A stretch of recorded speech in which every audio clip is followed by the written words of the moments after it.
You are now listening to theGrio's Black Podcast Network, Black Culture Amplified. What's going on, everybody, and welcome to Dear Culture. I'm your host, Panama Jackson, here where we have conversations with amazing people for, by, and about the culture, hence the name Dear Culture. It's 2023, which means we're celebrating 50 years of hip-hop culture in America, but worldwide, really, because without hip-hop, the world is not running nowadays, right?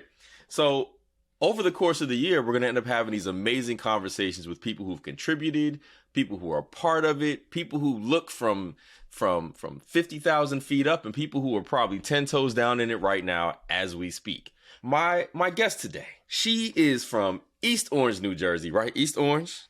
You got it. She is an executive editor at Disney Publishing Worldwide. There you go. For Anscape. For Anscape Books. For Anscape Books, yes. But she's written for The Source. She's written for Vibes, held editor positions in places like Billboard, and she's written for Ebony. She's been all over the place. She has best-selling books. She wrote a book, let me make sure I get the title right. Keep the Faith, with platinum recording artist Faith Evans, which I imagine was a story unto itself. Absolutely. She also co-authored Original Gangster with Frank Lucas, on whom the film American Gangster was based. She's written novels of her own, and like, you've written about hip hop, and now you are in a gatekeeping position. Though I guess the term gatekeeping, I don't know if that has negative connotation, but you're in a position to help inspire and lead the next crop of voices into the future. So please put your hands together for our guest today, Miss Aliya King Neil. How you doing? I'm great. That was a great introduction. Oh, thank you. I'm glad. I listen to a lot of people do intros on podcasts. I'm trying to keep up because you know who's really good at those things? Questlove. That man does amazing introductions of his guests. And I'm like, I need to be able to do stuff like that. Yeah, I get it. He's good. Right. He's great. So, one, thank you for being here. I'm excited to have you here. I've known you for years, worked with you, VSB, The Root, various places. But you are somebody whose journey in writing is one that's very fascinating to me. And I've told you this several times. Like, you've been in all the places that I've always wished I could be, especially when I was younger, before I even realized that I was going to be like a writer. Like, all the places I read, like The Source, like Vibe, and you've got stories about all this stuff, like stockpiled and tapes and all this stuff. So I wanted to take an opportunity to talk to you about that, especially as we're celebrating 50 years of hip hop, because you've been a part of that narrative and a part of that story. And for what I'm thankful for, but I want to make sure that I do my part in making sure people like yourself get an opportunity to share that. So let's talk about the fun at The Source, because one of the reasons I wanted to bring you here was to kind of talk about hip hop journalism and its transition over time, right? Like, I know how essential it was to the culture because there were no other voices out there, right? At the time, like we had to do that. It seems like all of you all that were on the ground level back then you had to make a way, right? It was the only way to get respectful, decent discussions and dialogue about hip hop that wasn't done with this veneer of this little fad or this, and this is my, maybe. Okay, no, go ahead. That's not true, Panama. That's not true. At least not in my era. What you're saying was more true in like late 80s, early 90s. By the time I come around, you might see the occasional musical acts get a decent review. I remember Wyclef's The Carnival was the lead review in Rolling Stone when it came out. And that was like, whoa, like it was huge, So by the time I came around, Pitchfork and everybody is right. All in. Yes. Okay. By the time I came around, you still want The Source, but the other folks are starting to see that you can sell some magazines with this. As a matter of fact, when I got to The Source, Jan Winter, who owned Rolling Stone, had just offered Dave Mays $30 million for The Source, cash.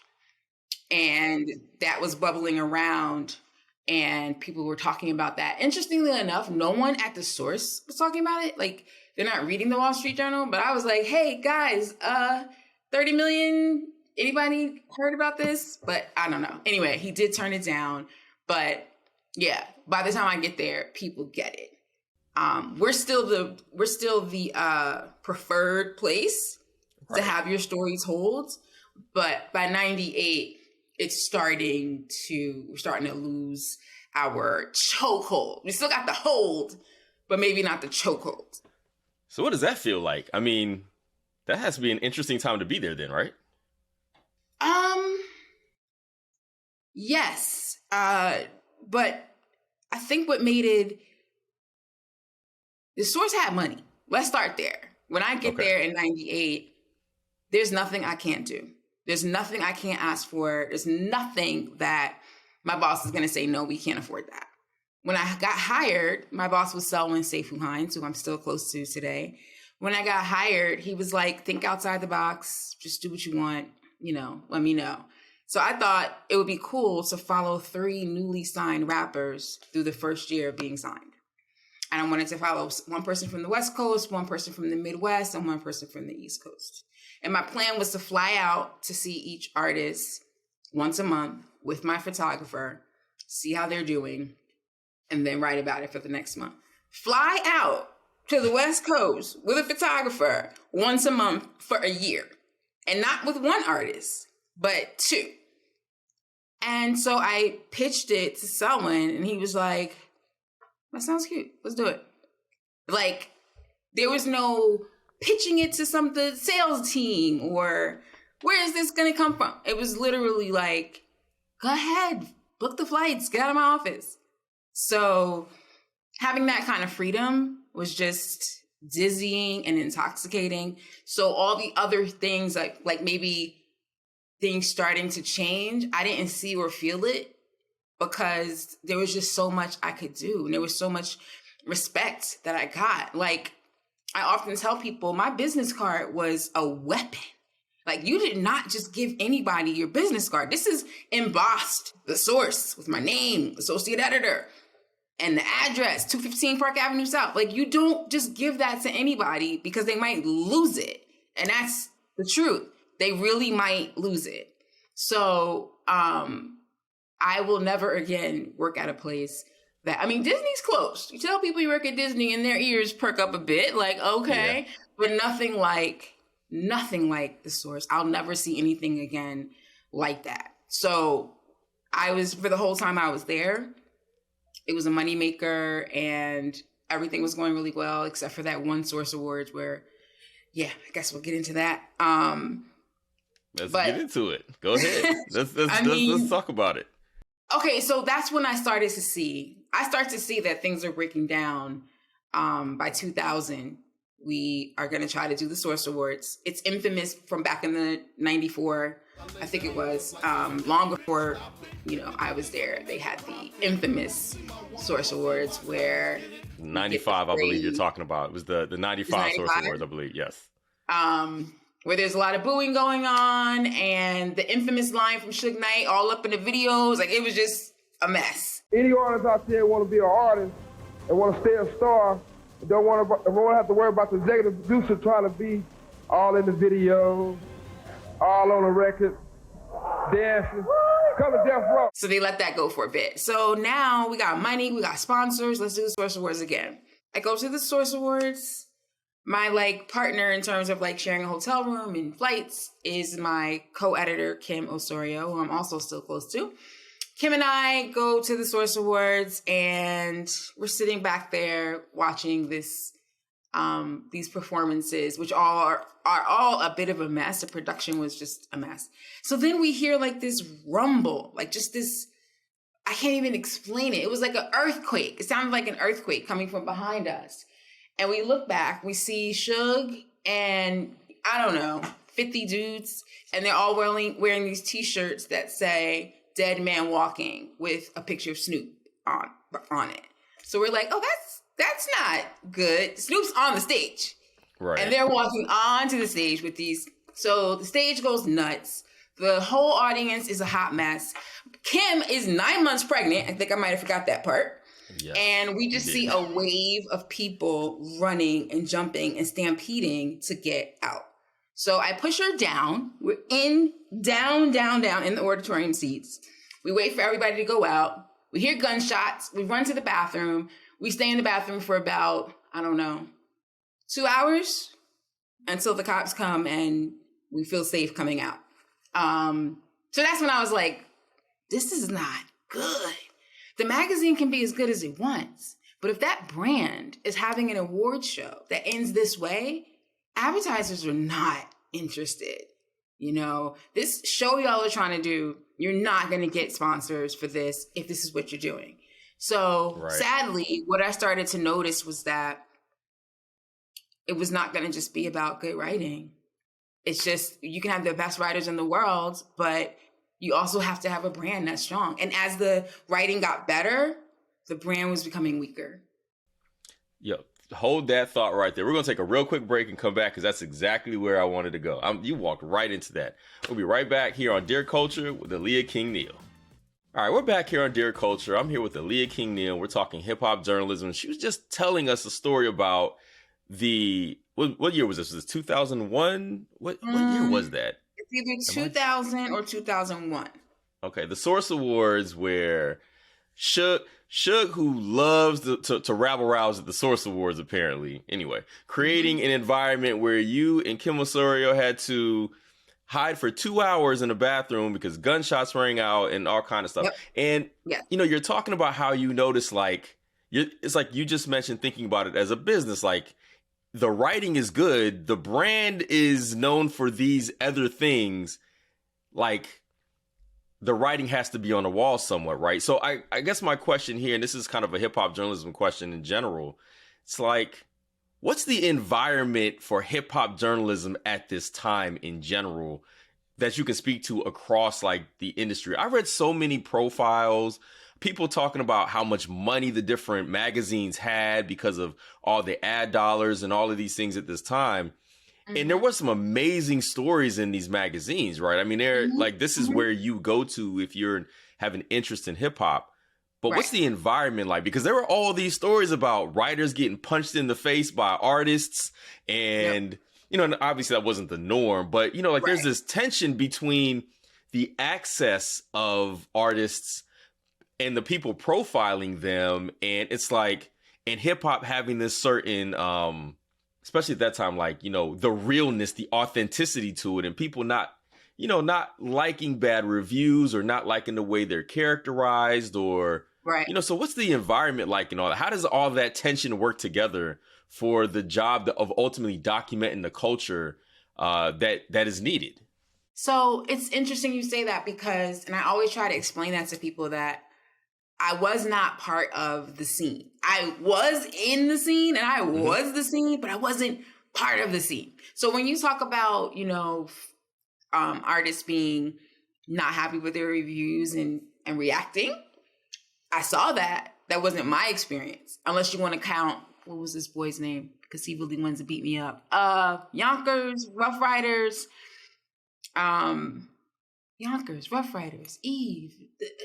Like one of the not DMX, not Drag On. Okay, Drag On was not a fan. Okay, I gave Drag On a 2.5 star review, which is just So he wasn't at the happy time. with Fair. it. I remember that album. It, you know, I stand by it. But the thing about it is, my editors kind of walk me into the fire with that, because normally you wouldn't even write a review if it's only going to get 2.5 stars. If that had been DMX, even if it was a shitty album, they weren't giving him 2.5 stars. You kidding me? We need you on the cover next month. Right. But it's Drag On. So let Aliya go give this shitty review. She's been talking about how much she doesn't like this album. I didn't realize that until I met with him, and I'm like, wait, why are you even getting this review? Anyway, so I was in it, but not in it. You know, I saw a lot, but my versions of that, like people always ask me about Ray Benzino, for example. You hear all the stories, Benzino, he was horrible, he was terrible.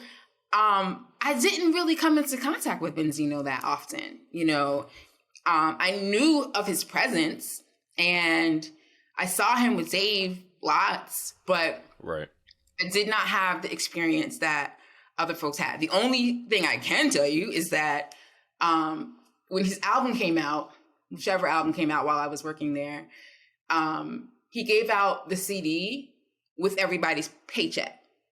So like the paycheck goes on your desk and the CD goes on top of it, and he's looking at you like, just so you know the connection. And I was like, N-word, if you don't get out my face and give me my check, like, I'm not playing these games with you. So I didn't feel, people above me felt tension because they could make decisions and he could override them. But I wasn't really a decision maker like that. So I didn't have those same experiences, though I know they existed. So when you say, let's look at the wider thing, it's so beautiful what was happening during that time. Yes, there were fights, and yes, there was drama. But you had something like, I'll cry right now thinking about what XXL was able to do with A Great Day in Hip Hop. They did a cover, I guess, a remake of A Great Day in Harlem. And I have chills right now thinking about how Sheena Lester put that together and how that stands for the history, for the rest of time that she was able to get those people together. I want to say it was like 100 MCs, maybe more. It was just beautiful. So that's still happening. She got Gordon Parks to shoot it. The person who shot A Great Day in Harlem.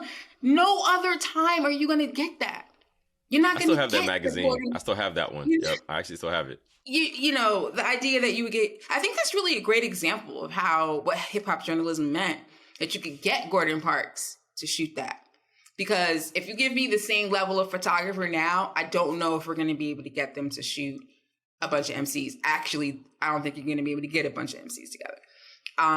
So you got XXL doing A Great Day in Hip Hop and all of their awesome profiles. And then you have Vibe, which is just killing it. So was it always capable? Maybe not. But if you look at all of the vibes during Danielle Smith's reign, her first reign, you're going to see a lot of number one artists on that cover. And you're going to know of a lot of publicists of number two artists that were pissed off. She wanted the best of the best. And I don't care. She don't care if you're her friend. She don't care if you're her boyfriend, which became an issue much later. She don't care. Like, she's going to have the best of the best. When Blaze started, people never believe me when I tell them that Blaze was $1 million launch. People say, oh, they spent $1 million on the magazine over the course of the first year. And I have to say to them, they spent $1 million launching the magazine. They spent $1 million launching the magazine. Where's all that money coming from? Because that was like and Blaze was short-lived, right? Like it was not, but it wasn't supposed to be. Well, yes, that's true. But like, was there just that much money floating around for hip hop in general at that time? I know this is the era of $1 million videos and like there's just money everywhere. It's just like, it's just hitting all corners. The money is just there. Hip-hop. Don't forget, by 99, every one of my coworkers has left to go to a website. All of them. All of them are going to Volume, going to, I can't even think of all the names of them right now, but they're gone. And those places are spending millions. You know, I wrote a story not too long ago about that time period, that 18-month time period between 98 and early 2000. $75 million was sunk into 5 hip-hop websites. $75 million went like that. So you asking me how they had $1 million to launch Blaze. Yeah, that's nothing. A year from now, they're going to have $75 million to launch websites. Like I remember reading that profile about the websites because I found the era so fascinating, especially as we get further into the blog era of hip hop, because it's like all hip hop journalism, so to speak, and even what that means kind of got decentralized as a whole. And everybody and their grandma has like a hip hop site. And I feel like all that money that was sunk into all those websites back then, like I don't know if and you can answer this better than I could, like, did it pay dividends down the line? Because it just seems like all of that stuff online just basically. It did not. It didn't last. It was unable to last. And everybody realized they could do it themselves, right? Like, you know, like all hip hop was one of the few that I think lasted a really long, like that's where I got my first opportunity. The only, not one of the few. Only.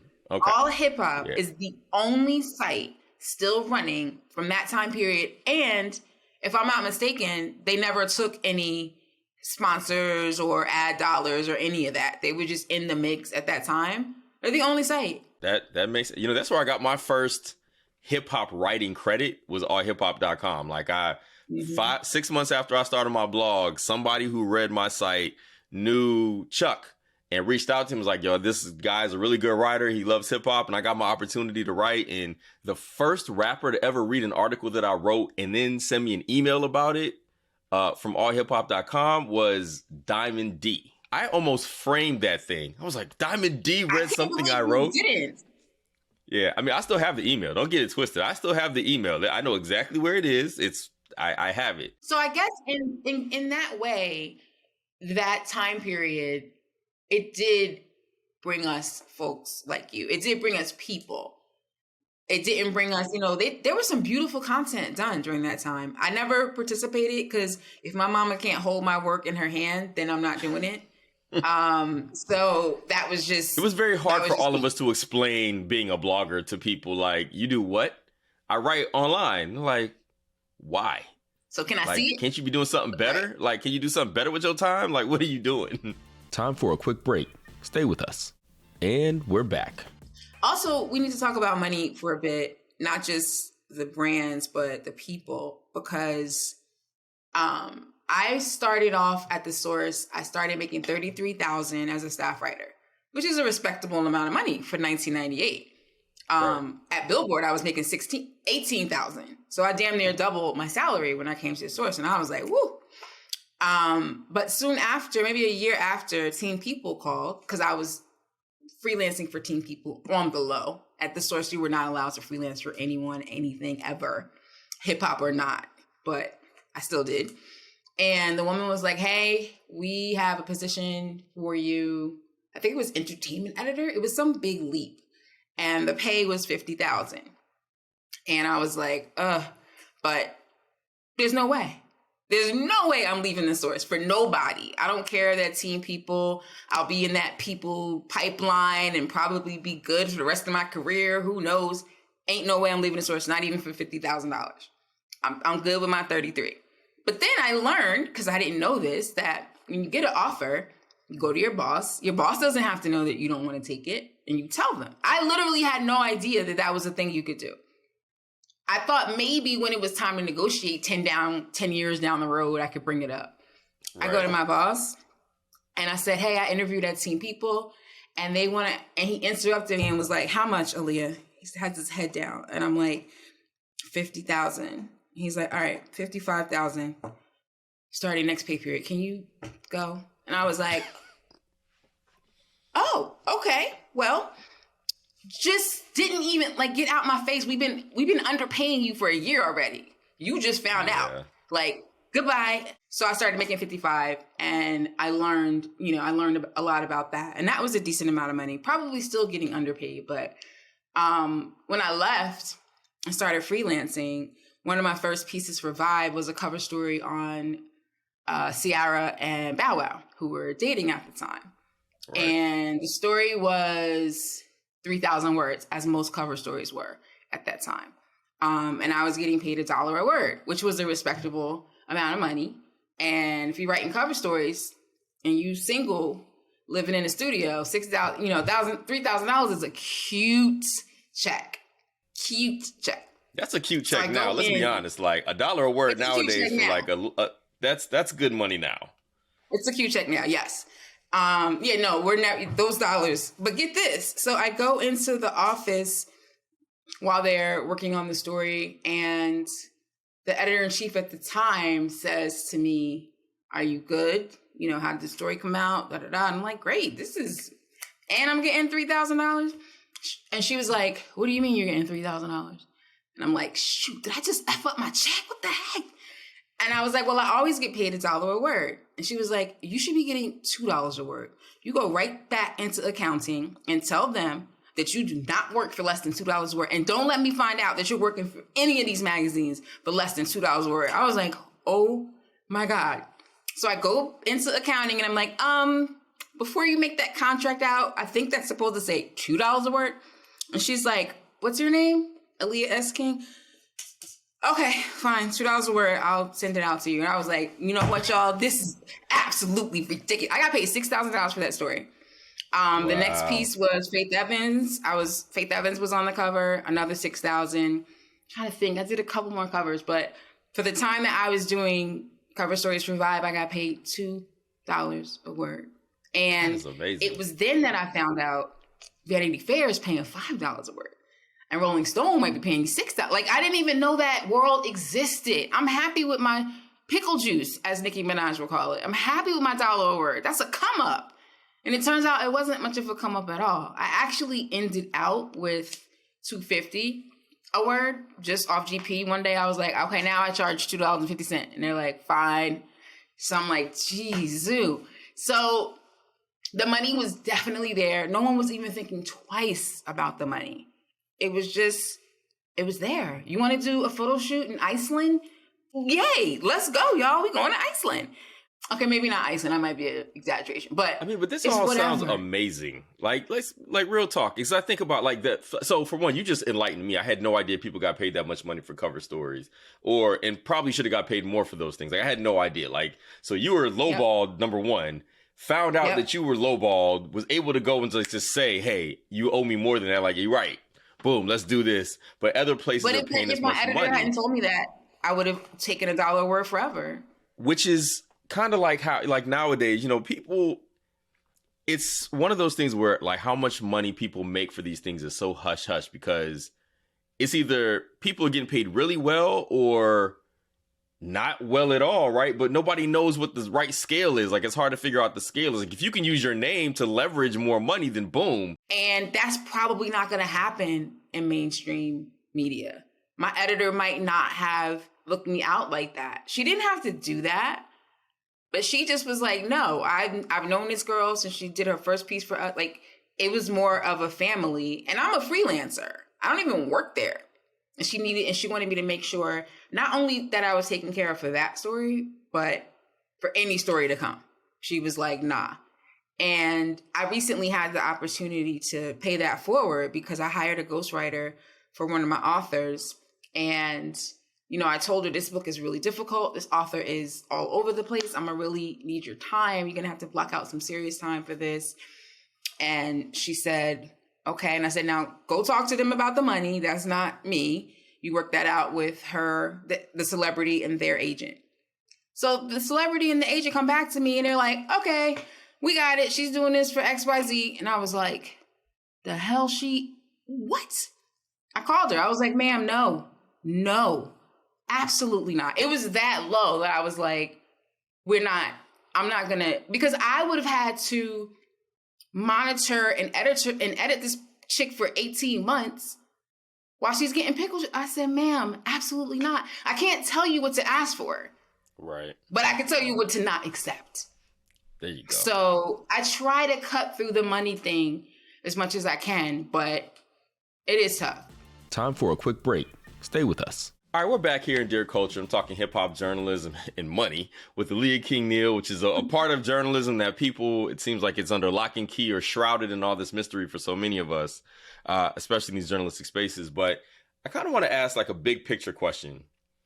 What do you think of the state of hip-hop journalism currently, such that it exists? I mean, it obviously exists, but like, what do you, as a person who was at places like The Source and Vibe and XXL and all that, and now, I can't say it's in a bad place. It's so sporadic, right? Like, if you go through social media, like, I'm not even sure that journalists I feel like AI is writing 90% of the articles that I come across, and that's just a new thing that people are talking about now, right? So, it's a lot of lists and just, let's create controversy. Let's go ahead and say the 50 greatest rappers, and I'm going to put MC Brains at number 1 and see how that goes. Like, there's it's in an interesting space. Like, I don't know that I see as many profiles as we used to, as many features as we used to on artists. And maybe some of that is because artists are as in control of their own image now as the media used to be, right? Like, you don't need a magazine. I can just go on Instagram and tell my story myself, right? I don't really need those spaces. So how do you feel about where hip hop journalism is at now? I feel like this is going to be some controversial thing for me to say, but I don't think hip hop journalism exists anymore. Not in the way we knew it to be and not the way we needed it to be. And I don't think that that's a bad thing. I think journalism is journalism. And there are people in journalism who like hip hop and write about it. I don't see a community of hip hop journalists anymore. And that's not because we were better or whatever. It's because we needed each other. And it's because the artists needed us. Once we stopped needing each other and the artists stopped needing us, then hip hop journalism as a entity didn't exist. And I can always point to the death of hip hop journalism. It was 2005, I think, and Vanity Fair did this We Love Hip Hop issue. And Jay was on the cover and Beyonce was on the cover. And after that issue, you never saw Jay on a hip hop magazine cover again. That was literally it. From that moment on, never. Now, you may have seen something with a stock photo and a collection of quotes, but the traditional sit down, do the photo shoot, that ended in the mid 2000s and we haven't had him back since. Beyonce will dip a toe in, do an Essence cover and etc. But in terms of like hip hop journalism, I know I remember Jay coming to the source, like making his case for being on the cover in December of 1999 and seeing my boss and other folks comparing and being like, do we put Jay on the cover? Do we put this? And all the machinations that come from, but he's going to do the tour on Source. The Source is going to sponsor the tour. So if he doesn't get the cover, is that going to put just all this stuff going through? I know that Jay would sit down with the editor-in-chief just over like some old mafia cigar thing. Like, I'm the Source and I'm Jay. Like there was this thing, And when my editor-in-chief, when Selwyn left to go to a website that was run by Russell Simmons, they had a party and Puffy came up to him and was like, I need to talk to you. Pulls him out of the party in the truck. I want to start a website and I need you to be the editor-in-chief of my site, not Russell's site. Like these are the things that are happening in the late 90s. And we're depending on each other. And once the internet took over, and then once the biggest artists no longer needed us, Danielle can't say, and the number one record in the world anymore. Because if it's the number one record in the world, they're going to be on the cover of Elle or Cosmo or Vanity Fair or Rolling Stone. Which is so interesting because it feels like it's where the whole culture vulture thing came from, right? Like the big magazines. I know I've always felt the way when I would see like hip hop showing up in places where I didn't really feel like understood it, but they would always be hired by journalists who understood it, right? So it's like they're not just gonna have some random person writing an article. It's like we're gonna hire and pick a name. I don't want to just make up a name on something that didn't exist, but like. You would read this article, but it's by somebody you respect who came up in the way that you would want them to, right? Somebody who's been in these spaces. I'll give you a good example of that, a name. Chris X, who is, I should say, just a formidable writer, just sick with the pen. Like every writer's favorite writer, you know how they say that about rappers? That's Chris X. And Chris, he was so dope that Selwyn would let him freelance for Rolling Stone. Because it was just like, we're not going to block that blessing for you. So he often wrote for Rolling Stone and they would pull him in when it made sense, like a Wyclef story or a Jay story. So those were the kind of relationships I think you're talking about, where a place like Rolling Stone is not embedded, but they'll get someone who is. And I think that started to break down too at some point. Because now they'll just get anybody to write anything. Fair. And I used to feel a way about stuff like that. Like, because I wouldn't know who wrote the story first. I know the story's there and I'm like, what is this doing here? This doesn't belong here. And then you read it's like, all right, this story. Okay, now I get it. I see. And I thought like kind of what you're pointing out with Jay being on Vanity Fair, like that stuff kind of killed hip hop magazines, because if the ones with the money and the ones that get all the readership are able to still do the same thing, they can do the stuff that their fan base wants to read and wants to see, but they can also delve into hip hop stuff, then it's going to make it more difficult. Like, I don't think any of those magazines could ever topple like the Essences, because that's such an innate magazine for like Black women, especially. Like that market is one that we care so much about. Like, I don't think it works that way, but when these other places are doing stories that Ebony and Vibe and all these other places can do, it's like, dang, what happens to these spaces too? It's not that the magazines can, cause these, it's not that the big ones can make this happen, because they can't make it happen until the artist says, yes, we'll do it. Fair enough. Yep. You know what I mean? It starts there. Don't think that, hip hop journalism wasn't trying to get Jay on the cover, Vibe and the Of Source. course. But at some point, hip hop has always been aspirational. So the whole point of hip hop is to move up, especially if you're Jay-Z, who famously offered a $100,000 bonus to anybody at Def Jam that could get him a one-on-one interview with Oprah Winfrey, because he wanted to have that line. I had Oprah in the projects drinking quarter waters. That's Right. what he wanted. That was the thing. Hip hop is not about stasis and staying still and staying in the same space. So it's a natural progression, huh? That's how, it just kind of, it had no choice but to Snoop and Martha Stewart. It gets there, right? It's just naturally going to get there. That's right. Huh. That's right. Time for a quick break. Stay with us. And we're back. All right. I have a really important question to ask you. This is actually a genuine, this is a personal, very important question to ask you. And I never asked you this before. How in the hell did you get an interview with Tyler Perry?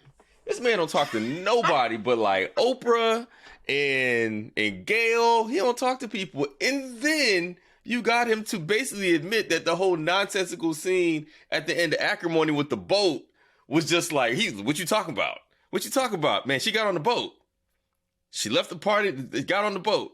How did this even come to be? This is important. Like, this is the journalism. This is the stuff. This is the stuff that matters. So I do have to say that I've spent my whole life doing profiles, and I love them, and I love going in with questions and all of that. But it hadn't happened in a while because I was in a different space. I'm writing books and I'm editing books. So I get this call from Jermaine Hall, who actually replaced me at The Source when I left. I recommended him. And I worked for him at different places. He was the editor-in-chief of Vibe for a hot second. He was the editor-in-chief of King. Everywhere he's ever worked, I tag along. So he starts this site for Medium called Level. And he wants an interview with Tyler Perry, but he's not, I'm not saying this to big myself up. It's just true. He was not sure if he could get the right person. Like, he did not want to send someone who wasn't able to get something out of somebody like Tyler Perry, who is notably just not the one. Doesn't answer questions, doesn't just not there. So I have to say, he did say Aliya can do it. If anybody can do it, Aliya's gonna do it. So honestly, I just think there was some type of connection, because I don't think that he has yet dealt with journalists like me, like old school, not scared of you, not gonna listen to anybody who tells me what I can't ask, which I did have some things I was supposed to not ask, and I asked them all anyway. I don't think he had that for some time. And there were just a couple times that he's looking at me like, no, this B word did not. And I'm, I'm 50. I'm old, although I didn't give a damn when I was 25 either. But like I said in the very beginning, this is a great full circle. I'm not scared of anything. I don't care if you're not going to be my friend when this interview is over, because I have journalist friends who do care about that. I don't care if you're mad at me and you tell your publicist, she asked me something, we said we weren't gonna. I don't care about none of that. I don't care about looking dumb. I don't care about you being mad. I don't care about getting kicked out. I care about nothing but a good story. And because I only had time to do a Q&A and not a proper profile, that means that I have to go in even more, because each answer has to be full and you have to really talk it through. I can't just depend on having a sprinkle of quotes for a long story. It was Q&A. I had 15. That whole thing happened in 15 minutes. 15 minutes. That interview was 15 minutes. It was his last interview after, I think he had done a dozen interviews, press interviews. That was also in my favor too, because he was exhausted. I don't know if I would have got those answers from him if I was the first interview that day. So combine me being a hot mess and asking everything I want. So, and here's the final thing. I actually was on vacation when Jermaine called. I was in Miami, and I was like, am I going to come home early for a Tyler Perry story? And I'm like, if I am, it's got to be worth it. Like, I'm going in. I'm not going to leave my husband on the beaches of Miami to go interview Tyler Perry for some nonsense. So the night before I left, we watched Acrimony. That's the one, right? I was going to ask you how you got the Acrimony question. Okay. Yeah, that's the one. Acrimony's the one. In my life. Never. I actually have not seen more than one Tyler Perry movie in my life. And I told him that. And he looked at me like, did you just admit that? And I'm like, you don't speak to me. I'm sorry. I love you existing, but that doesn't mean your work is for me. So we watched the movie. And my husband and I are like, what just happened? And that was the first thing I thought. I was like, something's weird with this ending. So I go into Twitter and I put Tyler Perry Acrimony ending, and that's it. Exploded from 5 years ago, whenever that movie came out. Everybody's like, the boat, the boat, the boat. And I'm like, this is true. I gotta ask him that. And my husband's like, I think you're just supposed to ask him about the movie that he's promoting right now, not a movie from years back. And I was like, we'll see about that. And I must say, on a journalistic tip, I did wait until the very, very end. It was very, what's that investigator's name? Matlock? No. The one who says, just one more thing. I can't. Columbo yes. always says one more thing. So I totally pulled the one more thing, because when you say one more thing, it's like, okay, it's almost done. Let me just say whatever it is and so I can go. And I'm like, how'd she get back on the boat? I also, from a journalistic point of view, I didn't say the character's name on purpose, because I wanted to throw him off and be like, what is she talking about? I'm like, how'd she get off the boat? And he was like, are you talking about Acrimony? And I was like, yes, we're going to talk about that for a minute. Because you asked that question, that interview traveled. Because everybody, it was just like the Twitter thing. Everybody was like, Tyler Perry addresses the boat. And everybody who's seen his movies or like in I don't know, reads even a little bit, was like, how'd she get on the boat? Because I watch all of his movies. I talked to you about this before. Like, I watch all the movies. Yeah. I enjoy some good nonsense. And if there's one thing I'm gonna get, I think this was up to the press run from A Fall from Grace, which was famously the one where you see people in the background eating air because the extras have been on set for so long. So, I love me some good nonsense. I love me some shenanigans. But the boat, I just need somebody to explain it. So when you did that, it was like all of us, like Tyler Perry speaks to it. We can throw our theories out the window, except he basically just said, she got on the boat, man. What you talking about? I was like, man. He didn't speak to it. Right. It was satisfying for him to just talk about it, but he didn't speak to it. All right. Well, I just want you to know how much I appreciated that, because it might not speak to you, but that was for me. That was for people like me who spend all our time arguing with other people about how in the world she got on the boat in Acrimony and have genuine arguments about that stuff. We were like, man, somebody got in there. And I see it's Aliya. I was like, this is the homie. The homie's doing this interview, and he don't never interview with anybody. Like, he's notorious for that. He only speaks when he gets an opportunity to say just what he wants to say. Just what he wants to say. And just what he wants to say. We're going to take one last break right here. When we come back, we're going to do our Black Fashions and Black Recommendations and find out where can people find your work and everything else you got going on. So stay tuned right here on Dear Culture. All right, we're back here on Dear Culture for our final segments here. But before we do, let's just start at the beginning. How did you even get into writing? I was a teacher, and I knew that I wasn't going to be there for long. So I always had my antenna up about, stuff that was going on. The last day of school, in 1998, I'm watching my kids take their final exam, and I'm reading an Essence magazine. In the back of the magazine, it says, do you want to be a writer? You should come to this 8-week course at Harvard University where you'll learn everything about publishing. And I was like, oh, word? So on my lunch break, I called the number, and the woman, Lindy Hess, she said, I'm so sorry, but, it's done. We have our group coming in next month. Next year, you should apply. I'll tell you everything you need. You sound like you would be a good candidate. And I was like, next year. The next day, I took off from work. I drove to Boston, to Cambridge, to this woman's house. to her office, and she's like, "Who are you?" And I said, "I'm Aliya King. You said to apply for next year, but I don't have that kind of time."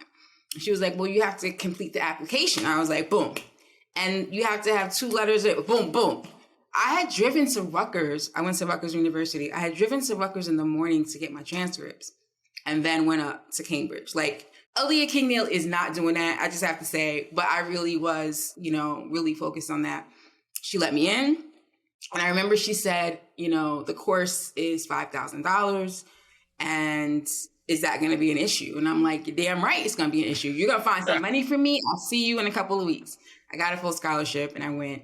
And that was really the jumping off point for me. There were 100 people in my group. I would say 90% of them are still in the business in some way. And it was a crash course in everything publishing, which I needed because I didn't major in it. From there, I went to Billboard. From Billboard, I went to The Source, and that's where all the fun began. So that's an interesting. So for one, I didn't know that. I actually don't know that I knew that that's how you got into writing and all that in the first place. Though it's a very hip hop story, actually. Like, listen, I'm gonna make a way.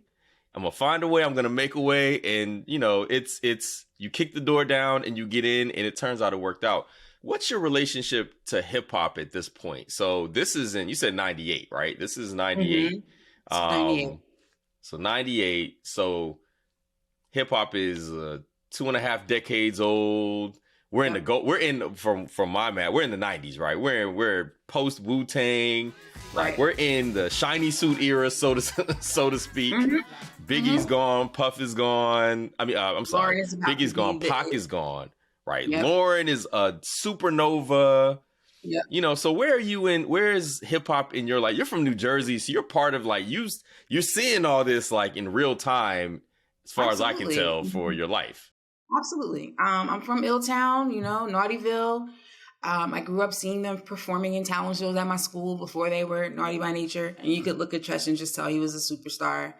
But I must say, and that's what's interesting about being able to talk about this stuff now, because I couldn't tell this story. I was not a hip hop head.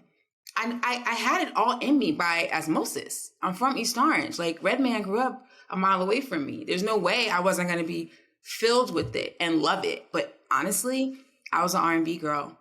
And it's taken me, how long has it been now? 20 years to be able to say that publicly and be okay with it. Because The Source was such a gatekeeping space that the idea, if I had said in my interview, I want to work here and I'm good at what I do, but I really like Mariah more than I like, Fat Joe.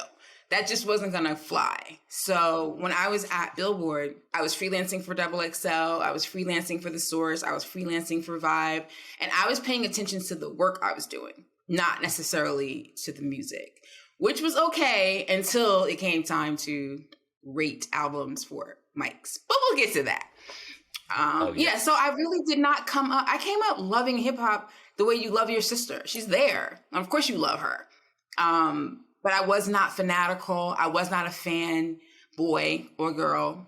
And I didn't realize until much later that the person who hired me for that reason, because there were enough fanboys there. But I didn't know that at the time.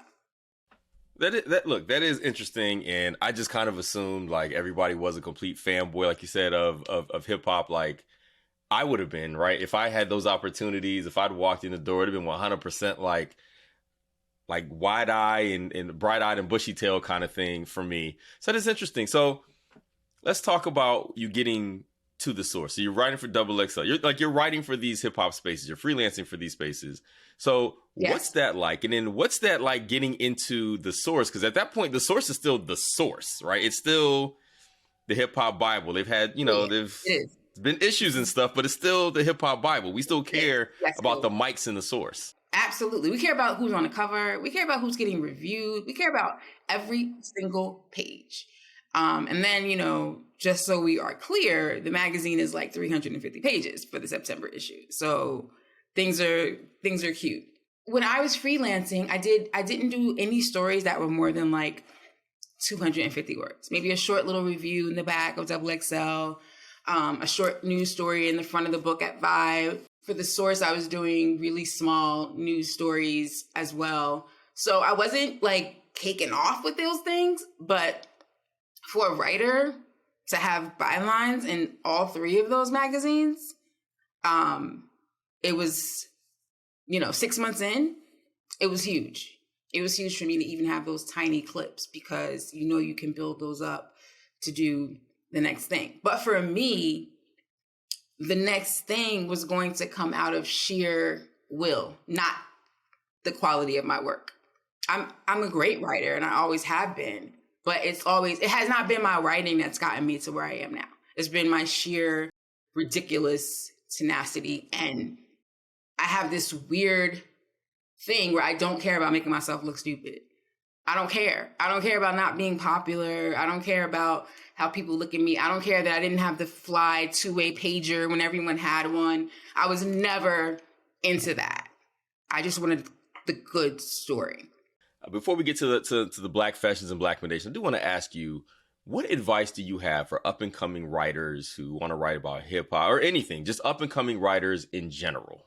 I give this advice a lot, and most young folks don't really take advantage of it. But the biggest difference between now and when I was coming up is that you have the power of being a published writer in like 60 seconds. You can set up a site, you can set up a blog, you can set up anything that's going to showcase your writing in a minute. And it'll look clean, and it won't just be an email to an editor with some words on it. I always tell folks, if this is what you want to do, start something really simple, update it regularly. If regularly is every month, fine. If regularly is every day, fine. Just regularly. I can't tell you how many times I hear from writers and I say, do you have anything I can read? And they're sending me PDFs and they're sending me all kinds of heaviness. And I'm just like, I just want to read a couple sentences, not edited by somebody already. What do you do? What are you about? So I always say that. I always say start with your own work. You can give yourself some type of whatever it is that you want to cover it yourself. You can literally, I see kids on Twitter and Instagram and the TikToks, and they are reviewing movies in real time. And I'm like, you don't even realize this content. Right. All the stuff that you're saying here, you could put Greenleaf, here's what I have to say about episode 1. That's content. That's something that if you want to write, you can actually look at. I also noticed that folks don't follow. Another thing we did not have in my day, couldn't follow folks. I couldn't even figure out where Danielle Smith worked or what she looked like. Now you can Google anybody you want in any field you want and follow all of them. Writers might not admit it, but we pay attention to who follows us. As soon as we get that follow alert, we're like, okay. And engage. Don't be creepy, but engage. And one other thing that writers and editors will always appreciate is compliments. Hey, Aliya, I read your story on blah, blah, blah. I thought it was really solid, blah, blah, blah. Short, sweet, cute, done. The first thing I do when I do hear from writers is, I don't know if most people do this, but I put their name into my Gmail. I do a search in my Gmail to see if we've ever communicated, if anyone's ever brought them up. I am 49 years old. I've had Gmail for 20 years. So you can imagine that many times that name pops up. Sometimes it's good, sometimes it ain't. But be in contact. Lightly be in contact. So start your own way of being heard, whatever that looks like. Podcast counts as well, if that's what you want to do. Follow the people that are in the world that you want to be in. Pay attention to what they're working on.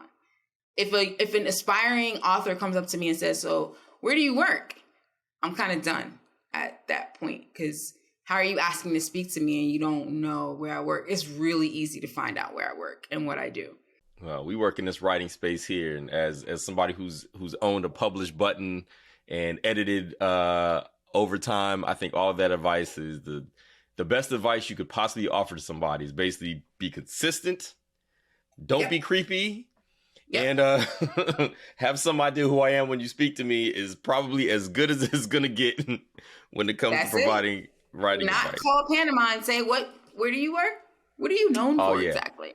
My favorite is when people email and it's like, I was a huge fan of VBS.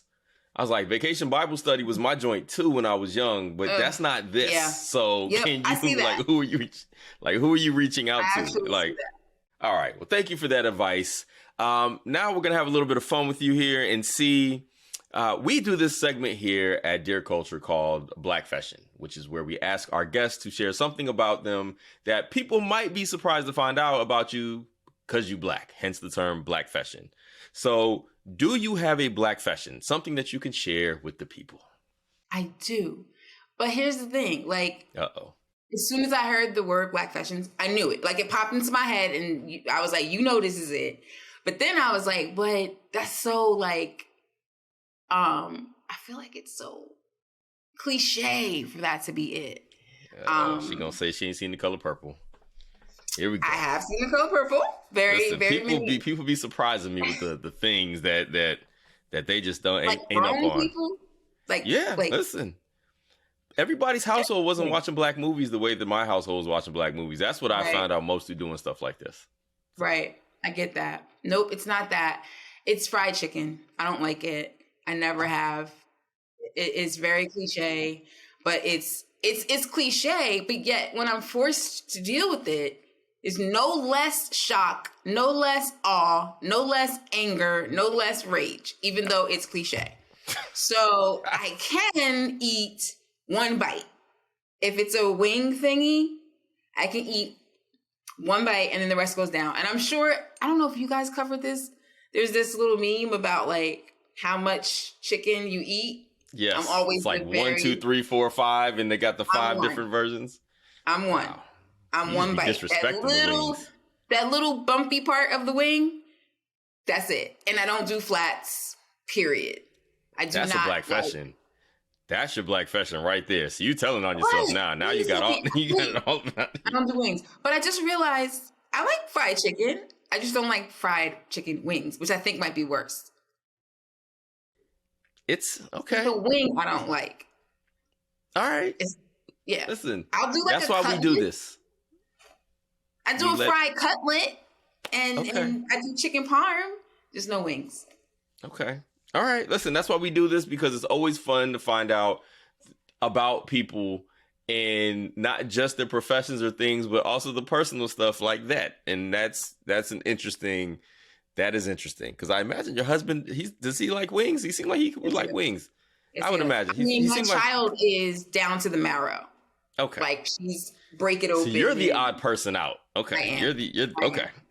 I am. Fair enough. Time for a quick break. Stay with us. And we're back. All right. Well, to counteract that proof that Black people are not a monolith, we also ask people to provide a Black recommendation, which is a recommendation about something for, by, and about Blackness, Black people, something that you engage with and enjoy that's for Blackness that you would like to share with others. So do you have a Black recommendation?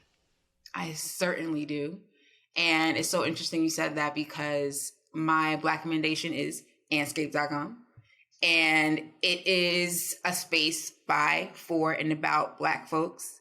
And it's a place where I get lost in a story at least once a week. And not just because I work there. So my job for Disney is to make sure that these awesome stories on Anscape become books, as well as books that just come to me because they're books. So I love for people to check out Anscape. Most people already do. It was formerly known as The Undefeated. It's a great space for storytelling. Some of my favorite writers are there, especially some of my favorite writers from hip hop journalism are there, like Jesse Washington. It's a good space. And it feels like hip hop journalism. Even if that's not always the topic, it's the sort of in-depth, original photography, original reporting, actual quotes. It's that kind of work that gets me happy. So check out Anscape. And also, it feels like this is just a really good time for authors. I'm sitting here in this chair, gatekeeping, I guess. But my job is to acquire books. Now, the only thing that separates me from other folks is that I only can take proposals from agented work. Unfortunately, I can't accept proposals that don't have an agent, from offers who don't have an agent. But if you do have an agent and you've just been sitting around and trying to figure out what your next move is going to be, your next move should be figuring out that book. I don't do fiction. I only do nonfiction, but it's a really sweet time for Blackness in publishing. When I came here, my boss said to me, just so you know, Anscape Books is by, for, and about Black folks, period. And she's white. Love it. But she's one of those kind of white folks that say Black right, if that makes sense. You know what I'm talking about? They just say it and it's good. It works. And she said, that's what we do. So my collaborators are Black. My photographers are Black. My fact checkers are Black. Like, even within Disney, Anscape Books is an ecosystem of by, for, and about Black folks. And that makes me really happy. So that's my Black recommendation. Go to Anscape, check out the work that's being done there, and then go tell your agent you want to submit a proposal to Aliya King Neil. And yes, I just said that. Yeah, listen, I was just about to ask you how can people keep up with you if you want to be found, and you just basically rapped for me. You basically just like, hey, come get me here. But how do people keep up with what you got going on if they want to find out more about you or read things you got going on, or like, how do people find you if you want to be found? You can find me. I don't even need to tell you how to find me. If you really want to, you can find me. You could go to Very Smart Brothers and read some of the best writing I've ever done in my career. And I mean that. So you can find me. If you really want to find me and really about that life, you can find me. And if you have an agent, your agent can find me. So we good. You can, if there's anything you want to know about me, Google it. Did I just say Google it? You did, but you know what? That's facts, because I have Googled you before. If you really want to, I'm here.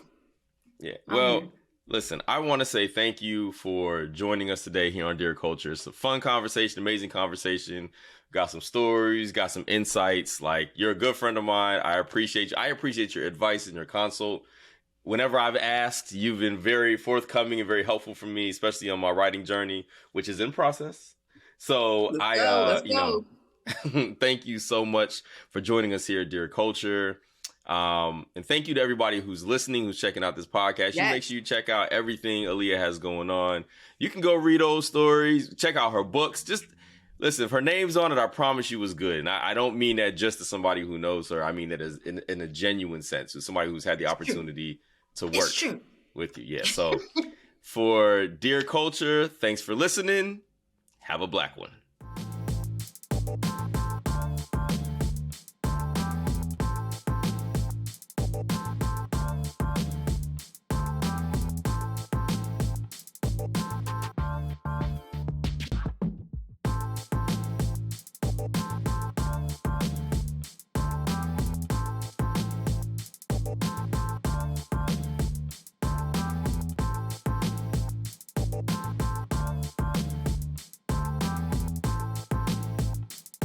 We started this podcast to talk about not just what Black writers write about, but how. Well, personally, it's on my bucket list to have one of my books banned. I know that's probably bad, but I think... Ooh, spicy. They were yelling N-word, go home. And I was looking around for the N-word because I knew it couldn't be me because I was a queen. But I am telling people to quit this mentality of identifying ourselves by our work, to start to live our lives, and to redefine the whole concept of how we work and where we work and why we work in the first place.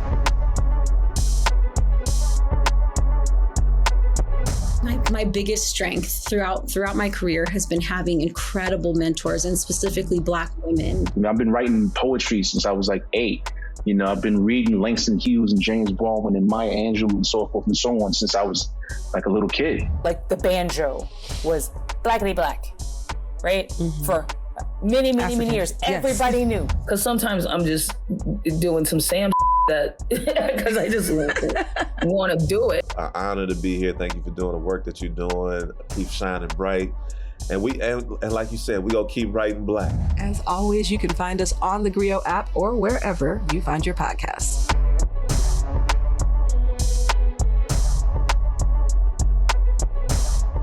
The theGrio Black Podcast Network presents Dear Culture, Truish Black Stories. when you think of sheer artistry, sheer creativity, the ability for someone to bring Black people together in the most fundamental ways, it's, I would say, of my four, Randy Watson's my number one.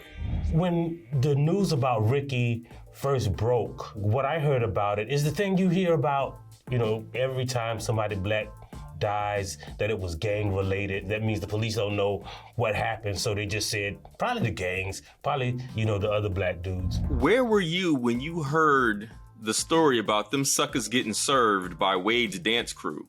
It's crazy that you mentioned this. So as a New Yorker, right, everyone knows where they were on 9/11, right? A couple years later, right, 2003, everyone hears about this crazy moment in a boxing ring, because that's where dancers duke it out, right? In boxing rings. If you could say something to Ricky right now, what would you say to him? Ricky, you shouldn't have never got that girl pregnant. You knew I had a crush on you. You should have got with me instead. Moments in Black culture examined like never before. Join us as we dive into the Black moments that changed us, that changed the world. Make sure to subscribe to Dear Culture so you never miss an episode.